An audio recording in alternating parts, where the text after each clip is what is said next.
മലപ്പുറം തിരൂരിലെ മധ്യവയസ്കന്റെ മരണം കൊലപാതകമെന്ന പോലീസ്. സംഭവത്തിൽ താനൂർ സ്വദേശി അരീക്കിന്റെ പുറക്കിൽ ആബിദ് അറസ്റ്റിലായി. ഇന്നലെയാണ് കോഴിക്കോട് സ്വദേശി ഹംസ എന്ന രജനിയെ തിരൂരിലെ കെട്ടിടത്തിൽ മരിച്ച നിലയിൽ കണ്ടത്.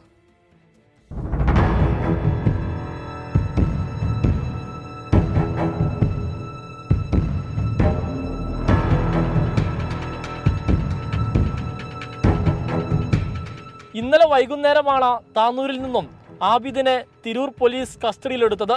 കുറ്റം സംബന്ധിച്ചതോടെ ഇന്ന് അറസ്റ്റ് രേഖപ്പെടുത്തി. ഹംസയുടെ വയറിനേറ്റ മർദ്ദനം ആന്തരിക രക്തസ്രാവത്തിലേക്ക് നയിക്കുകയും മരണം സംഭവിക്കുകയുമായിരുന്നു. ആബിദും ഹംസയും തമ്മിൽ വാക്കുതർക്കമുണ്ടായിരുന്നു. അതിനിടെയാണ് മർദ്ദനമേറ്റത്. മർദ്ദനത്തിന്റെ CCTV ദൃശ്യം കേന്ദ്രീകരിച്ച് നടത്തിയ അന്വേഷണത്തിലാണ് പോലീസ് ആബിദിലേക്ക് എത്തിയത്.